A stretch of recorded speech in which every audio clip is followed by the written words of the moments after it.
isang uri ng relihiyon kung saan ang sumasamba ay mga taong maitim ang mudi at kampon ng dilim.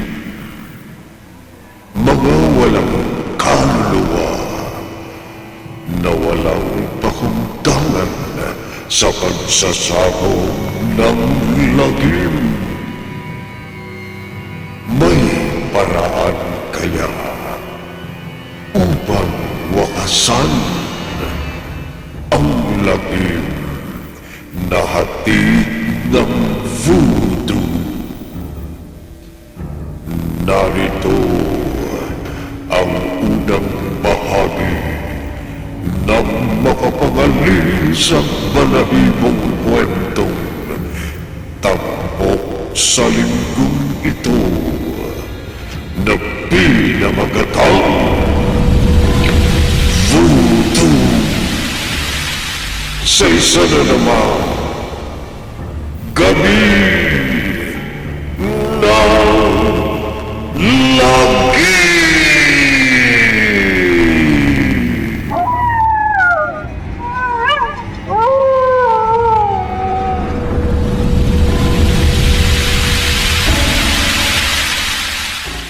Ngayong gabi, mapapakinabangan ko ang aking pagiging voodoo priest at panatikong mananampalataya sa voodoo.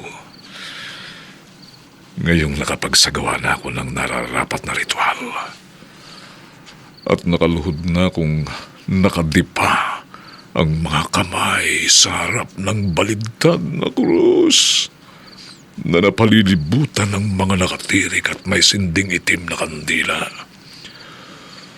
Uusaling ko na ang nararapat na orasyon para maggamit ko ang kapangyarihan ng kayuma, ang kapangyarihan ng voodoo.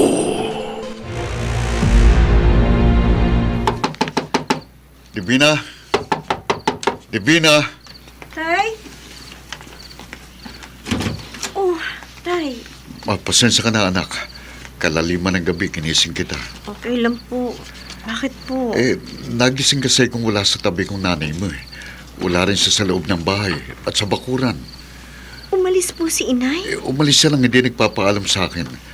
Bagay na hindi niya dating ginagawa. Saan po kaya nagpunta si inay? Anak, tulungan mo ko. Hanapin natin ang nanay mo. Opo, Tay.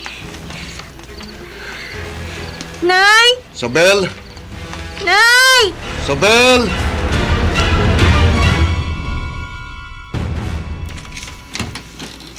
Oh, Sabel, Rupo. pasok ka. Kanina pa ako naghihintay sa pagdating mo. Alam mo, darating ako. Oo. Kaya kanina pa ako naghihintay sa'yo. Mula nang makita kita, hindi ka na nabulas sa utak ko. Ikaw rin, Rupo. Ewan ko, hindi ko maintindihan. Pero mula na makita tayo, hindi ka na rin alis sa isip ko. Pareho tayo ng nararamdaman sa isa't isa, Sabel. Bawat araw, bawat gabi, basta't kumagat ang dilim, pumapasok ka na sa isip ko. Napakaganda mo, Sabel.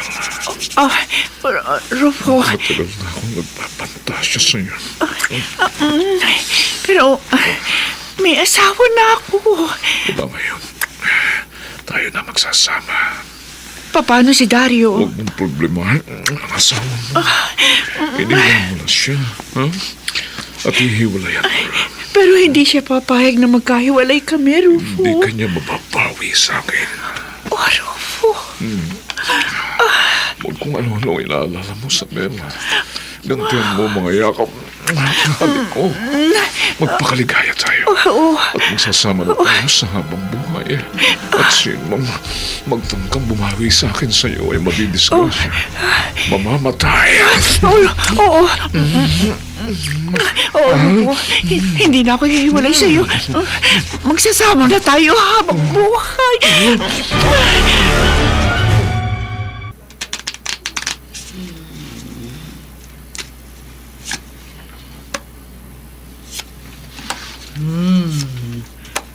Dario, Madam Nitang, bakit ka napapailing? nababasa ko sa mga barahang inilapag ko sa mesa. Mabigat ang problema mo. Mabigat ho talaga. Matapos ang gabing umalis ng walang paalam ang asawa ko, inanap na namin siya ng anak ko kung saan-saan. Ipinagtanong namin kung kani-kanino, pero walang makapagsabi sa amin kung nasaan si Isabel. Kaya naparito ako sa'yo bilang faith healer. Baka matulungan mo akong malaman kung nasaan ang asawa ko at mapauwi siya. Wala ka kamong alam na dahilan para umalis yung misis mo? Wala ho, madam. Hindi naman kami nag-aaway. Wala kang napuna bago siya umalis? Maalala ko, may mga araw na kapag kumagat ang dilim, natitigilan siya. Ha? Parang nag-iisip siya ng malalim na hindi daw niya maintindihan kung bakit. Nababasa ko rin sa mga baraha. Walang problema sa iyong asawa. Pero bakit siya umalis sa amin, madam? At bakit hindi na siya nakauwi? Mahigit 1 linggo na. Yan ang sisikapin kong malaman. Pero unahin ko muna na alamin kung ang asawa mo ba'y buhay pa o patay na.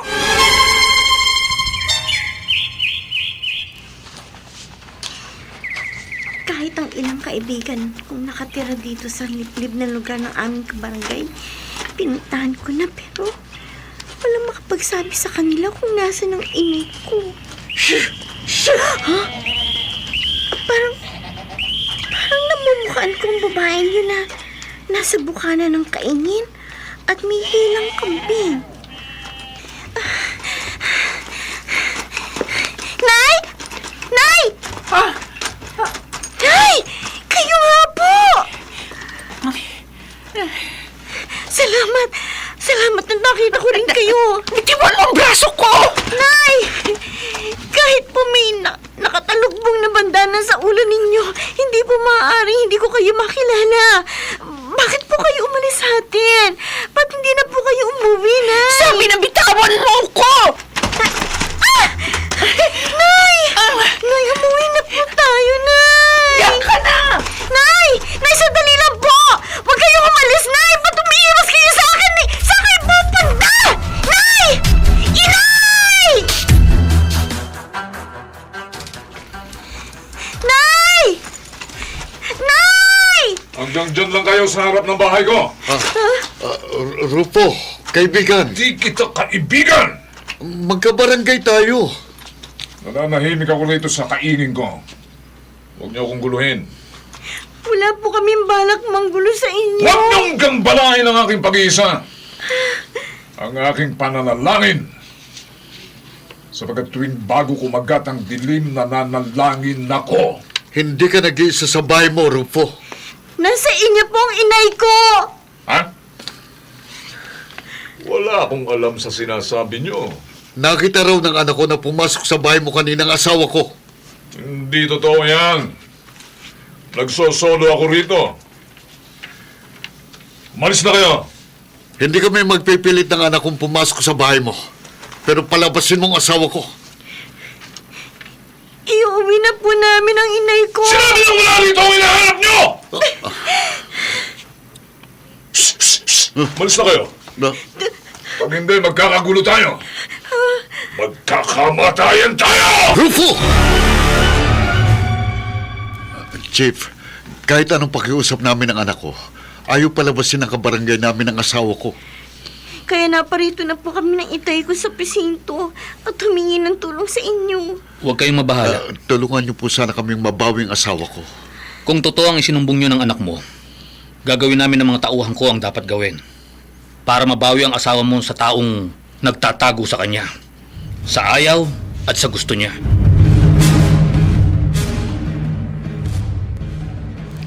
Rufo, Bakit binudburan mo ng itim na pulbos sa buong katawan ko? Inaasahan ko lang pagdating dito sa bahay ng mga taong magpipilit na agawin ka sa akin, Isabel. Oh, Rupo, merong mga pulis sa labas ng bahay. Ako bahala. Dito ka lang sa tabi ko. Huwag kang kikilos. Huwag kang kikibo, ano man ang mangyari. At mag-oorasyon ako. Opo. Rufo? Rufo Grado? Tuloy! Bukas yung pinto. May sumbong na nakarating sa amin na may itinatago ka raw na babae rito. Kaya may dala kaming search warrant. Oh, walang problema, Chief. Maghanap kayo hanggang gusto nyo. Talagang hahanapin ko ang asawa ko. Para maiuwi ko sa amin. Uy! At sumama ka pa sa kanila, ha, Dario? Kapag nakita ko si Isabel, mananagot ka sa batas sa salang pang-hostage sa asawa ko, Rupo. Isabel! Isabel! Men, Sir. Sir, wala kami nakitang ibang tao sa bahay nito eh. Nakita, sir. Walang babae rito. Nag-isa lang ako ito sa bahay niyo, sir. Rupo, saan mo itinagong asawa ko? Saan? Bitiwan mo ko. Dario, huminahon ka. Chief, baka pinatay niya ang asawa ko. At itinagong bangkay para mapaglalangan niya ang batas. Pero wala tayong katibayan sa paratang mong yan. Wala akong itinatago, Dario. Kahit pa ulit kayong maghanap ng mga pulis dito sa bahay ko, hindi nyo makikita si Isabel. Wala rito asawa mo. At hindi ko alam kung nasaan siya. Isabel! Isabel! Dario!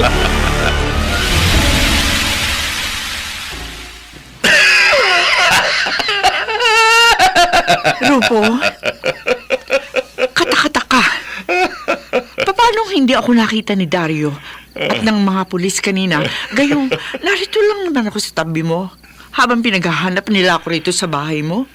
Ang pulbos na itim na ibinudbud ko sa buong katawan mo, Isabel. Naging mabisa yun matapos akong mag-orasyon. Makapangyarihan ka? Dahil sa voodoo. Oo, kaya lalo ako napapahanga sa iyo, Rufo. Marami pa akong kapangyarihang matutuklasan mo sa patuloy nating pagsasama, Isabel. Dahil maraming kapangyarihan ang voodoo. Mga kapangyarihang mabagsik at kahindik-hindik. Halika nga. Oh,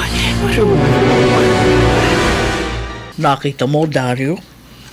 Kusang nalaglag ang isang baraha habang nagbabalasa ako at nananalangin.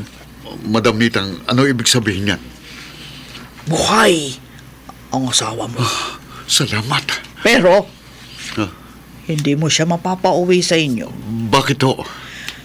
Si Isabel ay nasa ilalim ng kapangyarihan ng gayuma. Gayuma. Gayuma ng voodoo.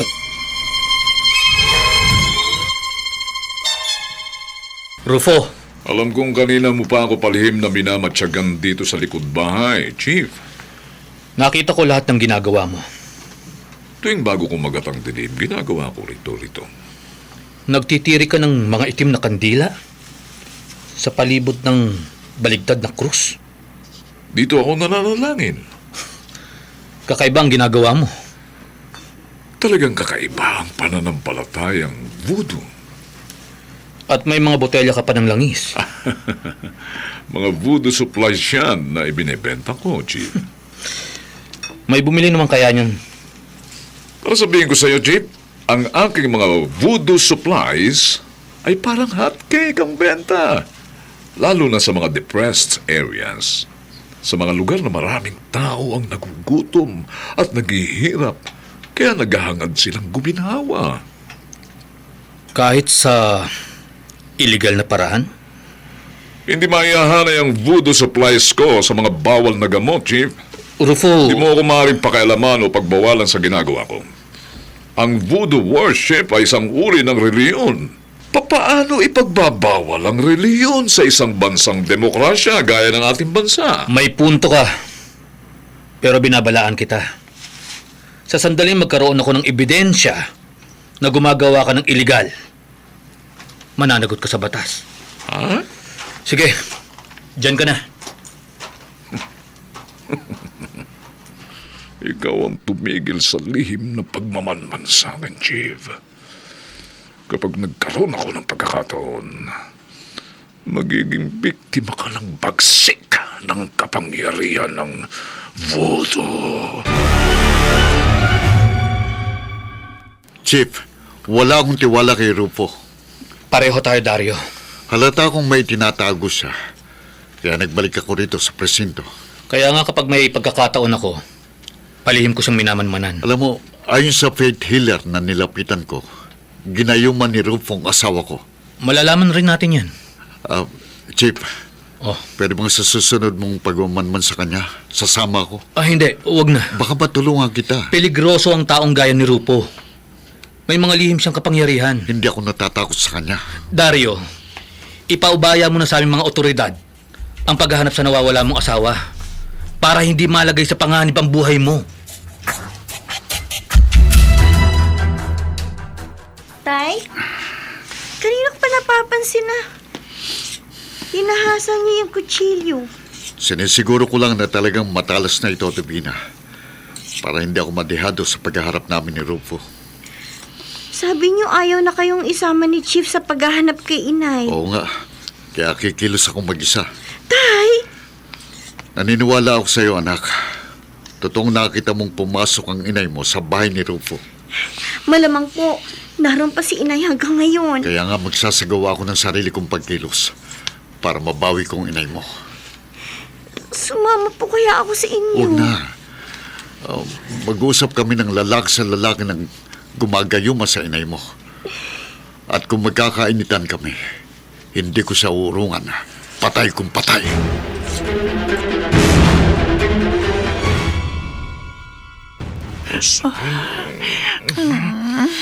Wala kang sawa, Rufo. Sa ganda mo yan, kailan mo hindi kita pagsasawang ang kinin. Ayop na, Rufo! Ang asawa Si Dario. Sabel! Lumayo ka sa kanya. Rufo, tulungan mo ako. Sasama ka sa akin pauwi. Hindi! Papawiin kita sa kampo ng demonyong yan. Itiwan mo! Ito ang asawa mo, Dario. Bitiwan mo siya. Ha? Hindi na ako sasama sa iyo! Ayaw na sa'yo, Isabel. Ako na ang gusto niya. Hindi. Ginayumang mo lamang siya kaya nahumaning siya sa'yo. Hayop ka! Hoy, hindi mo ko kayang sindakin sa patalimong yan, Dario. Pabayaan mong maiuwi ko sa Sabel kung ayaw mong patayin kita. Hindi mo mababawi sa akin ang asawa mo. Akin si Isabel. Biniwang mo ang asawa ko! Yup! Uy,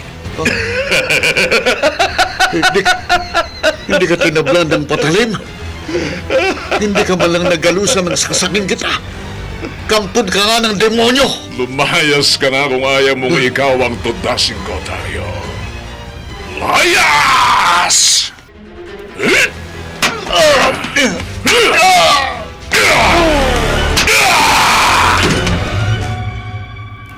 Napakasakit, Chief.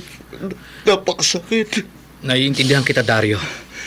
Sa halip na sumama sa akin ang asawa ko, yumaka pa siya kay Rufo.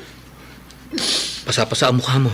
Hindi, walang alaga sa akin ang ginawang panggugulpi ni Rufo sa akin. Ang pag-agaw niya sa asawa kong higit na masakit sa akin. Ipagagamot kita. Hindi na, Chief. Pinara ko ang sasakyan mo nang makita kong napadaan ka dito sa highway dahil hindi ako papayag na maagaw ni Rufo sa akin ng asawa ko. Ihahatid muna kita sa inyo bago ako magpunta sa kinaroroonan ng asawa Chief, mo. sasama ako sa iyo. Dario, ikaw na rin ang nagsabing may kapangyarihan si Rufo. Hindi ako natatakot sa kanya. Pero Dario... Handa ko itay ang buhay ko. Mabawi ko lang asawa ko kay Rufo.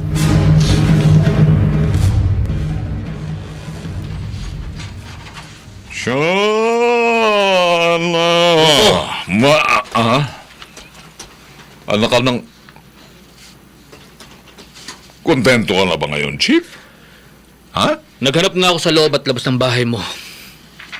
Pero, Pero, hindi mo ituloy. Pero, hindi mo talaga nakikita si Isabel, ha? At hindi mo siya makikita dahil wala rito ang babaeng yun. Sinungaling ka, Rufo! Dario! Diyan ka lang sa loob ng sasakyan! Chief, malamang itinago niyang asawa ko. Rufo, kapag hindi mo inilabas si Isabel, magkakahiyaan tayo rito. Gawin mo ang gusto mo, Chief. Nakapag-orasyon na ako, kaya Umaangat sa lupa ang mga paa ko! Dahan-dahan akong lumulutang sa hangin! tataas ka ng tataas hanggang gusto ko, Chief. Rufo! Ibaba mo ako! Kapag hindi mo ako binaba, papuputukan kita! Patataasin kita hanggang sa labas ng hanggang mamatay ka! Ibaba mo ako! Hindi siya tinatablan ng bala! Rufo! Ano ba? Ibaba mo ako, sabi! Sabi mo, ibaba kita? Okay, Chief. Ibababa kita lang bigla. Bigla akong bumulusok pabagsak!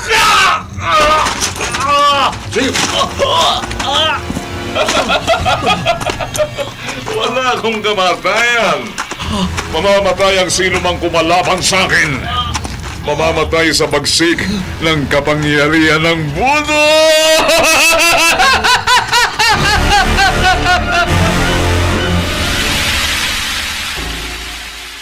Divina, babalik ako kina Rufo.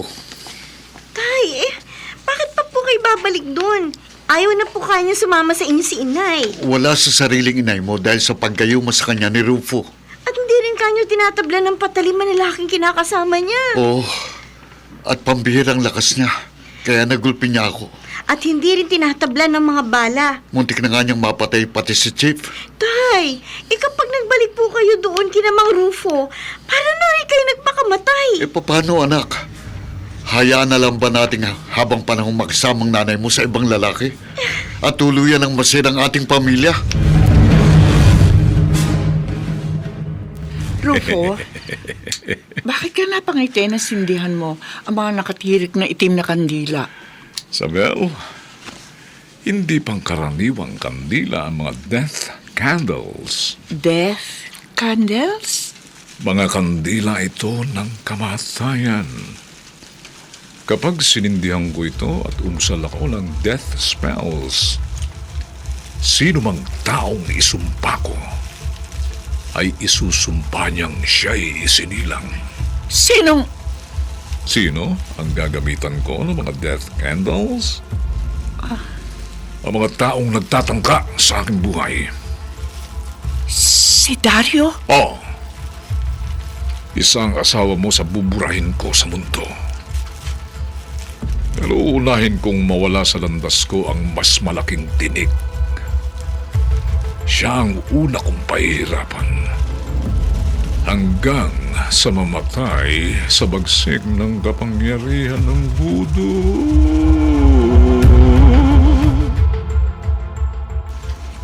Ano, Divina? Parang gusto nang magpakamatay ng itay mo. Opo, Chief. Kaya naparito ako sa presinto. Nagbabalak na naman po siya magbalik sa bahay ni Mang Rufo para mabawi ang inay ko. Hindi ko siya masisisi. Ako man ang lumagay sa katayuan niya.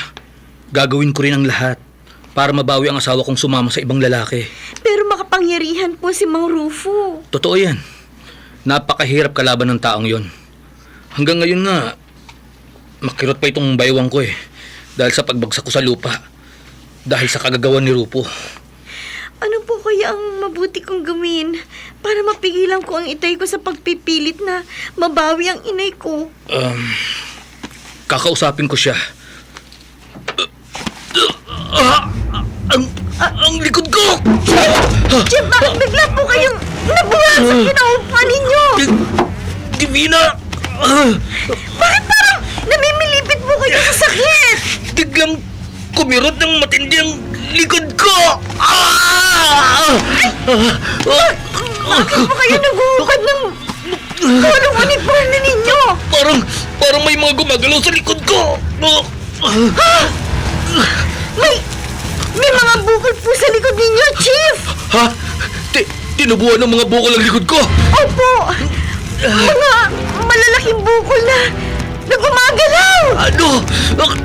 Napakasakit ng likod ko!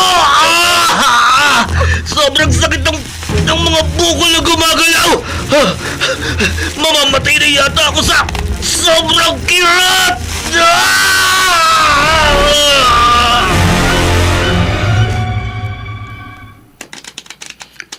Madam Nitang, Dario, ngamutid na pa rito ka.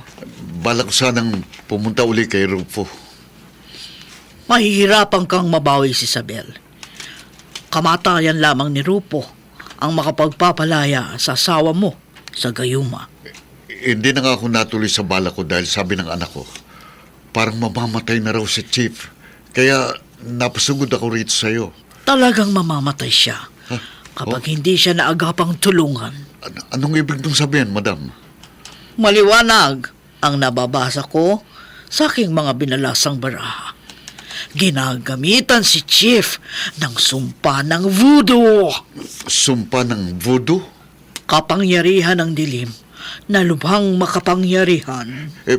Matutulungan mo ba si Chief? Gagawin ko ang lahat para kontrahin ang kapangyarihang nagpapahirap sa kanya. Kung hindi ako kikilos agad, tiyak na mamamatay si Chief.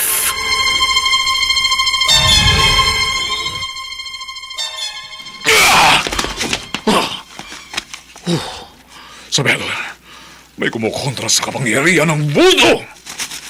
Paano mong nalaman, Rupo? Namatay ang lahat ng sindi ng nakatirik na itim na kandila. Sindihan mo uli! Maiwan muna kita rito sa bahay. Aalis ka? Aalamin ko kung sinong kumakalaban sa akin. Baka makainkwentro mo ang mga taong nagtatangka sa buhay mo. Alam ko ang dapat kong gawin. Rupo! Walang maaaring pumatay sa akin, Isabel. Hindi ako kayang itumbal ang kahit sinong taong nabubuhay. Pero sino man ang aking kaaway, kayang-kaya kong patayin!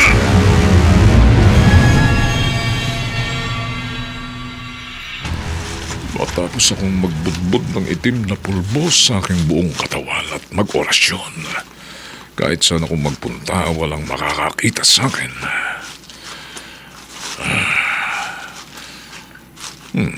Dadaan mula ako sa bahay ni Dario. Aalamin ko kung ang hangal na yun ang nakagawa ng paraan para kontrahin ang aking kapangyarihan. Ha? May naliligo yata sa banyo ni Dario. Tay?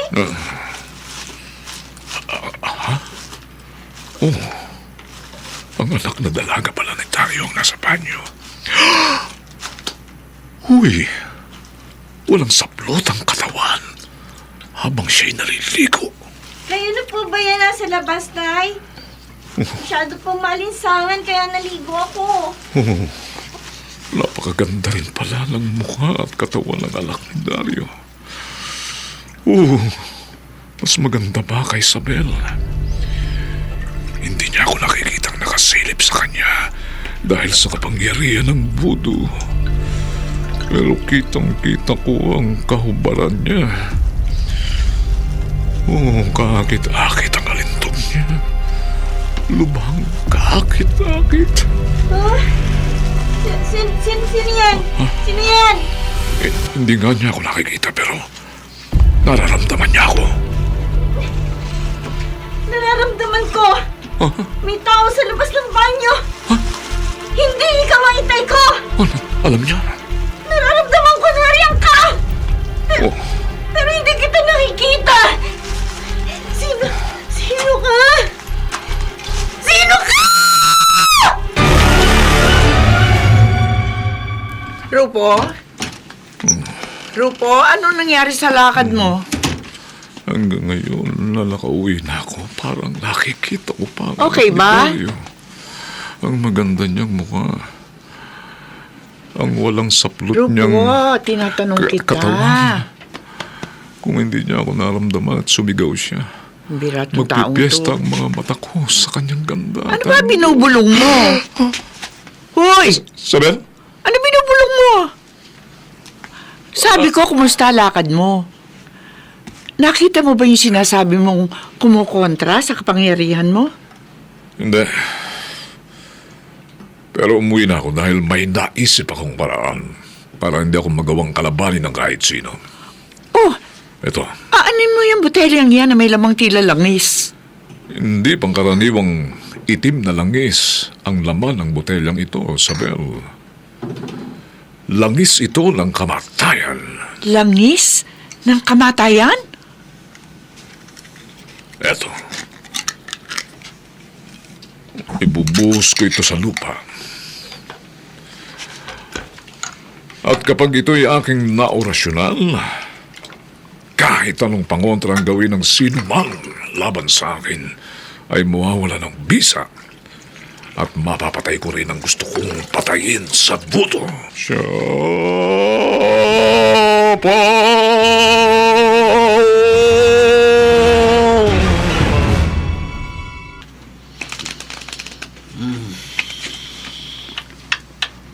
Oh, Madam Nitang, bakit tuminto ka na sa pagbalasa ng iyong mga baraha? Oh, bakit napapailing ka?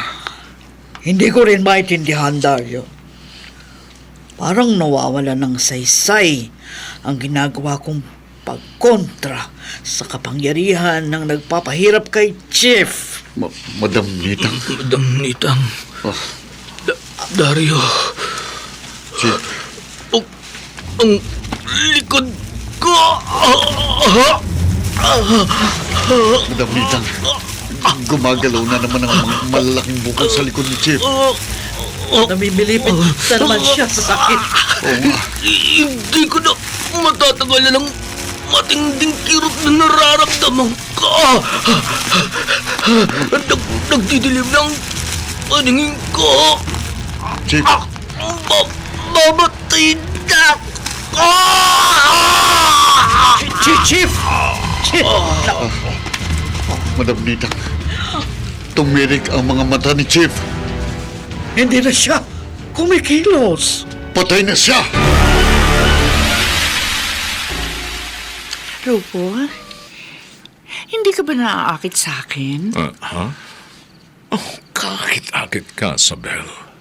Eh, kasi hindi mo na ginagawa yun dati bago tayo matulog.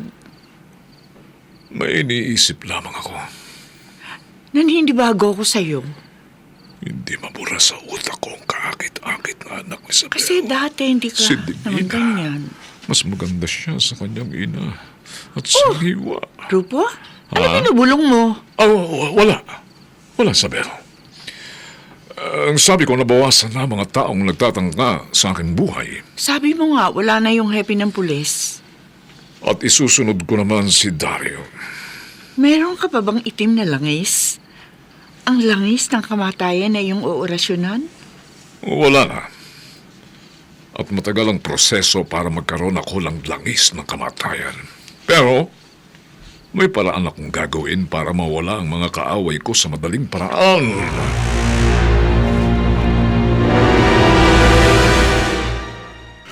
Sa pagkawala ni Chief, nabawasan ang mga taong inaasahan ko makakatulong sa akin para mabawi ko si Isabel kay Rufo. Ba, si Rufo, magkukuble ko rito sa likod ng malaking puno para hindi niya ako mapansin.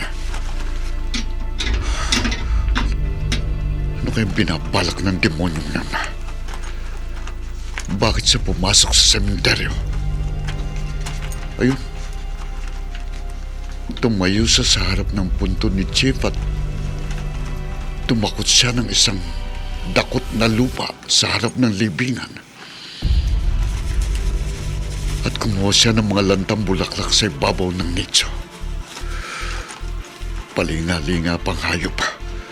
Parang sinisiguro niyang walang ibang taong nakakita sa kanya. Mailap ang kanyang mga mata. Parang may binabalak siyang masama at malagim. Rufo?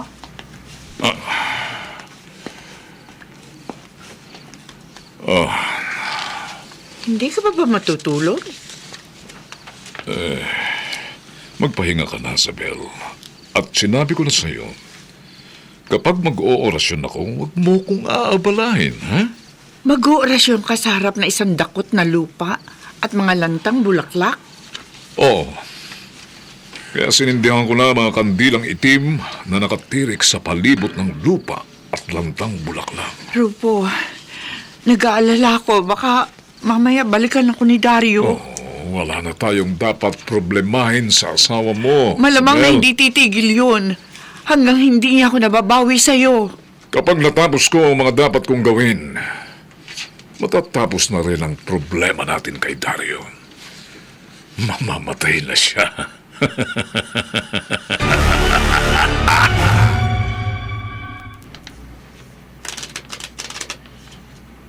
Oh,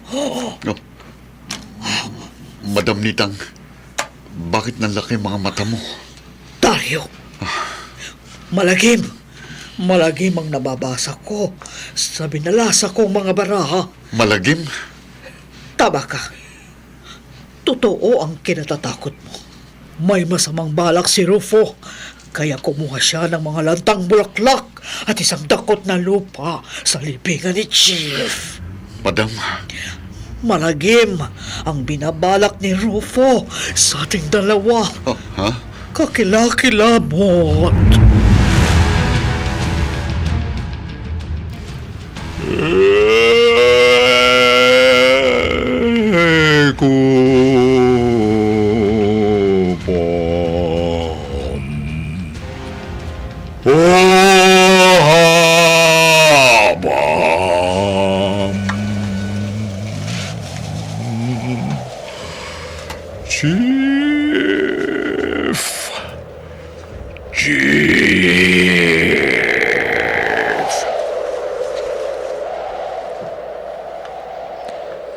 Matapos ang isinagawa kong ritual at orasyon, susundin mo ang gusto ko, ang utos ko, sa ayaw at sa gusto mo. Saan man naroon ang iyong kaluluwa, pumarito ka! Chief! Chief!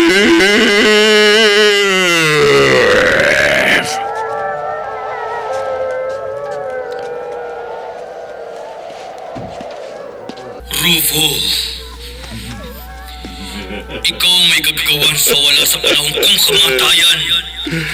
Chief, pumasok ka sa loob ng garapon. Bakit hindi ko matutulan ng iyong kagustuhan? Parang hinihigop ang aking kaluluwa papasok sa loob ng garapon. Ngayong nasa loob na ng garapon ang iyong kaluluwa, bihag na kita. Bilanggo ka na ng aking kapangyarihan.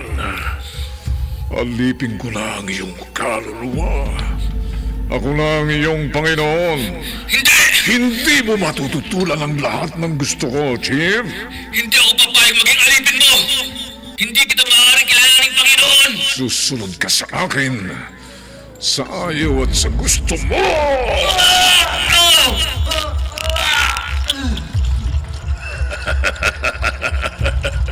Kapag hindi mo ko sinunod, maghihirap ang iyong kaluluwa, Chief.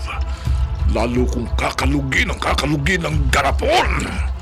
At sa bawat pagkalugbo sa pinaghalong berdeng tubig at pulang langis na nasa loob ng garapon na kinakukulungan mo, maghihirap ka na. Daig mo pa ang nasa impyerno.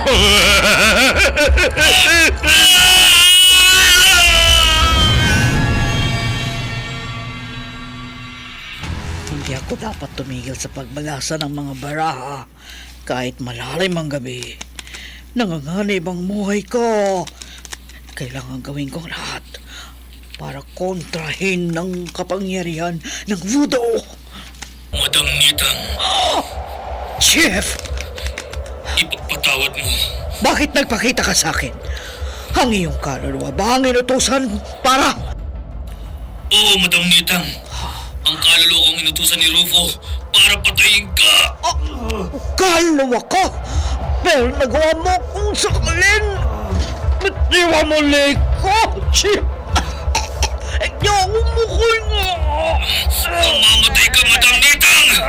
Mamamatay ka!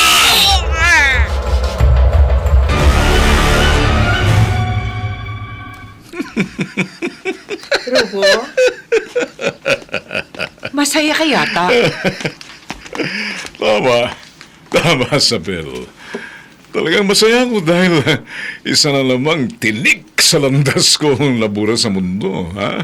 Si Dario? Hindi. Ang faith healer na kumukontra sa kapangyarihan ko. Oh, akala ko... Magkakatotoong inaasahan mo. Ang asawa mo na ang isusunod ko. Napapatayin. Naniniwala ako sa'yo. Oh, bakit inilabas mo yung malaking garpon? Isabel, anong nakikita mo sa loob ng galapon? Berding tubig at itim na langis. Ano pa? Wala na. May kaluluwang nakabilanggo sa loob ng galapon, Isabel. Kaluluwa? Oh, ang kaluluwa ni Chief.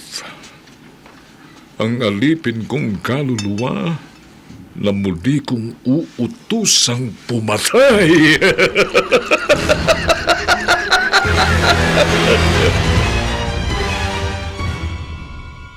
Ano po, Itay? Batay na si Madam Nita? O, Divina, biglaan ang pagkamatay niya. Tulad ng nangyari kay Chief. Tay, hindi po kaya... Malamang, kagagawa na naman ni Rufong lahat. Wala pong pangimi sa pagpatay ang taong yun. Kaya nga gagawin ko lahat para matapos ng pagsasabog niya ng lagim. Dario, Ah, ano? Tay, may unti-unting lumilitaw po rito sa kwarto na puting usok na hugis tao. Hugis lalaki. Kaluluwa ni... Chief? ako nga. Chip, tulungan mo ko para matapos ng pagkakalat ng lagim ni Rufo. Ang buhay mo ang tatapusin ko. Chip! Patawad, Dario! Iwan mo! Kaluluwa! Wag! Wag masakalin ang itay ko! Wag po siyang patayin! Mamamatay itay! Mamamatay niya! Itay! Itay! Binitiwan na po kayo ng kaluluwa! Unti-unti na po siya naglaho! Itay! Itay, ligtas na po kayo! Ligtas na... Itay? Itay! Itay!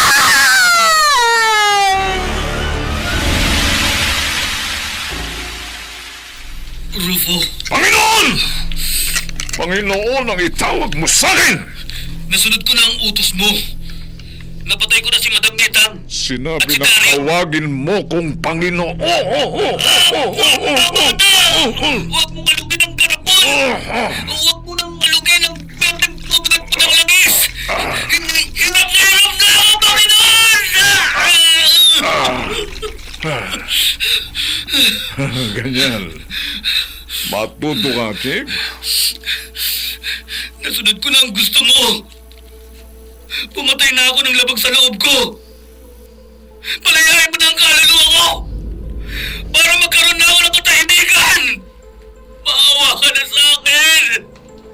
Maawa ka, Panginoon. Hindi. Habang panahon kong magiging alipin ng iyong kaluluwa, habang buhay kang magiging alipin ng kapangyarihan ng voodoo.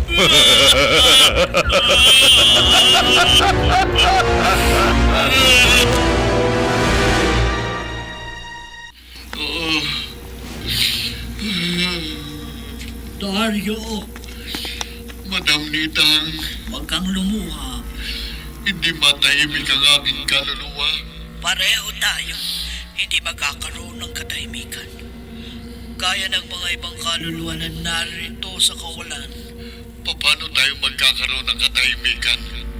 Kapwa tayo naging biktima ng pagpaslang ng kabuhungan ng isang taong may sa demonyong kapangyarihan.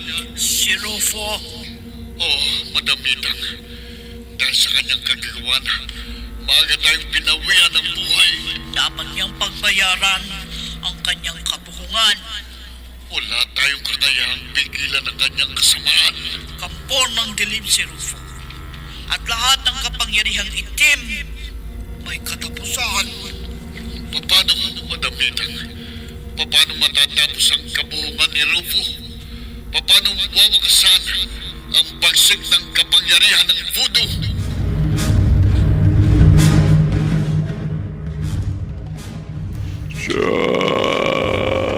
Jalasa Rapa. Sinabi lang huwag mo kong aabalahin sa ginagawa kong ritual at orasyon, Sabel! Ang asul na likidong laman ng botelyang isinaboy mo sa hangin. Iwan mo ko! Likido yun ang gayuma! Sabel! Bakit ka gumagamit ang kapangyarihan ng gayuma? May ibang babae kang kinahumalingan na iyong gagayumahin. Anong... Matapos kong iwan ang pamilya ko para makisama sa'yo, ipagpapalit mo ako sa iba! Sabel! Ibabasura mo na ako at makikisama ka na sa iba! Hayop ko! Hayop ko! Ay! Yan ang nararapat sa'yo para lamang tumigil ka! Manggayuma man ako at makisama sa ibang babae, wala kang magagawa. Ano man ang gawin ko, hindi ka maaaring tumutol. Hindi mo ako maaaring iwan. Sayo at sa gusto mo, makikisama ka sa akin. Dahil pag hindi, masasaktan ka sa akin. Mapapatay kita!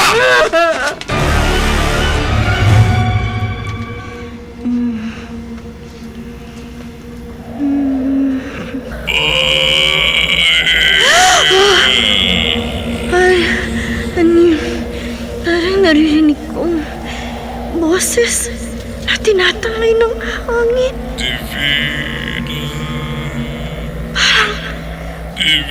Boses ni Rufo na tumatawag sa akin. Lumabas ka sa inyong bahay, Divina. Ano itong nangyayari sa akin? Hindi ko matutulan ng boses na parang naririnig ko. Magpunta ka sa akin. Si Rufo.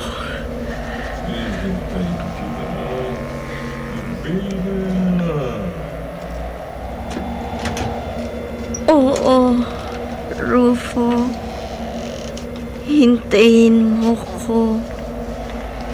Darating ako.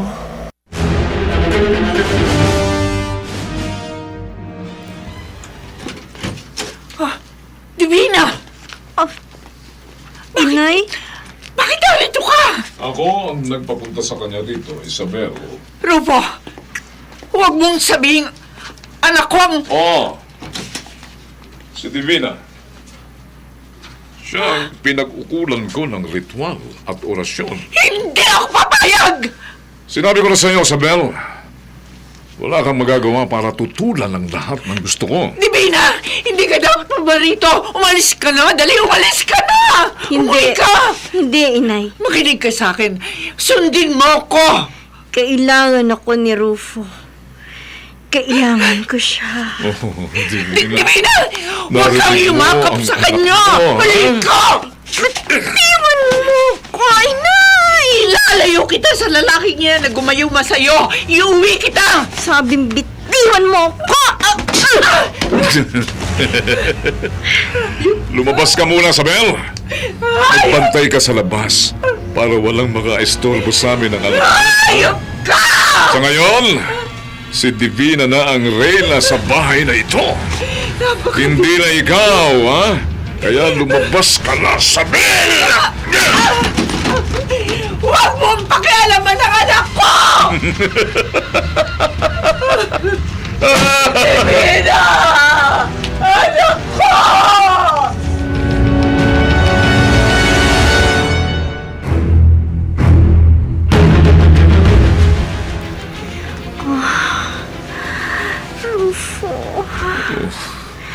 Ngayong narito na tayo sa kwarto, wala lang makakaistorbo sa atin ni Mina.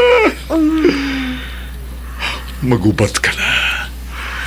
Bago kita angkinin, gusto kong muling pagsawain ang aking mga mata sa kahubaran mong labis na nakaakit sa akin, ha? Sige na. Oo, Rufo. Lahat ng gusto mo, gagawin ko. Lahat. Sino nagbukas ng nakatarangkang pinto? Ako, Rufo. Kaluluwa ni Chip!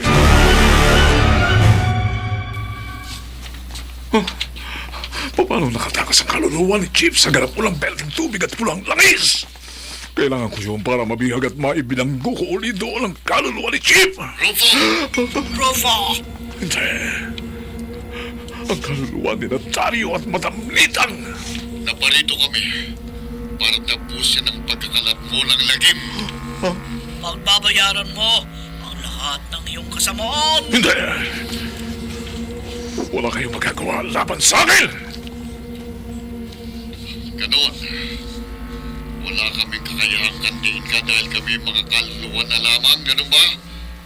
Ngunit hindi ang kaluluwa ni Chief. May kakayahan siyang pinsalain ka dahil sa kapangyarihan ng voodoo na pinagkaloob mo sa kanya. Kaya, pinakawalan namin ang kanyang kaluluwa sa pagkakabilanggo. At kaya ipinatapon namin sa kanyang berdeng tubig at pulang langis na nagpapahirap sa kanya. Kaya napipilitan siyang sumunod sa mga utos mo. Hindi! Hindi mo na mapapahiran ang kaluluwa ni Chief, kaya hindi mo na siya mautusan. Wala na siya sa ilalim ng kapangyarihan mo. Kaya makakaganti na ako sa kabuhungan mo, Rufo. Wag! Chip! Hindi na kita bibigyan ng pagkakataon muli makapagsabog ng lagim. Tatapusin ko na ang buhay mo! Wag!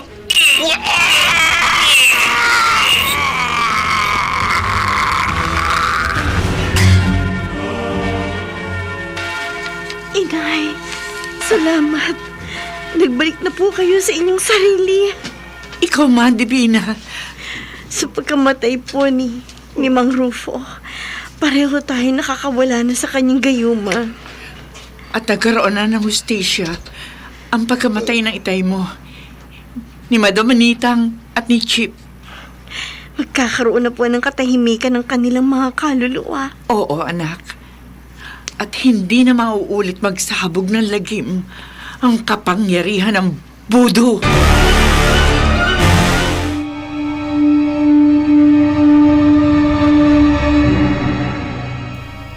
Sa kasalukuyan, maaaring may mga voodoo supplies pa rin ibinibenta sa mga tagong lugar.